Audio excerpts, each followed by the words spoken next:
24 दिसंबर 1971 Christmas की शाम एक विमान अमेजन के घने जंगलों के ऊपर उड़ रहा था। उसमें 17 साल की लड़की जूलियन कोएके अपनी मां के साथ सफर कर रही थी।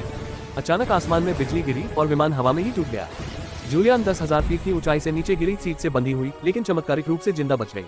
वो अकेली थी, घायल थी, जंगल के बीचों बीच। उसकी हड्डियां टूटी थी, आंख सूजी हुई थी और हाथ में गहरा जख्म था। लेकिन उसे अपने पिता की बात याद आई, अगर कभी खो जाओ तो पानी का रास्ता पकड़ो, वो इंसानों तक ले जाएगा।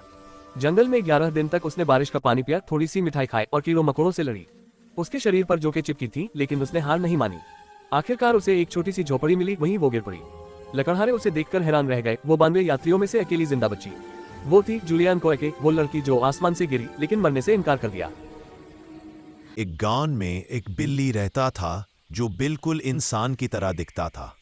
उसका छोटा सा घर था और उसके साथ रहती थी उसकी सुंदर पत्नी। दोनों खुश थे। लेकिन एक दिन बिल्ली लकड़ी लेने के लिए जंगल गया। पत्नी घर में अकेली थी, पर उसके दिल में कुछ और चल रहा था। उसने अपने बॉयफ्रेंड को बुला लिया। दोनों मिलकर मौजेदार खाना बनाने लगे, हंसी मजाक करते हुए खुश थे। तभी अचानक बिल्ली वापस घर लौट आया। जैसे ही उसने दरवाजा खोला, उसके होश उड़ गए। उसने अपनी पत्नी को उसके बॉयफ्रेंड के साथ देखा।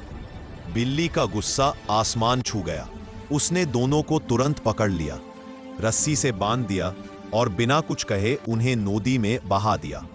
उस दिन से गांव वाले कहते हैं, बेवफाई का अंजाम हमेशा दर्दनाक होता है।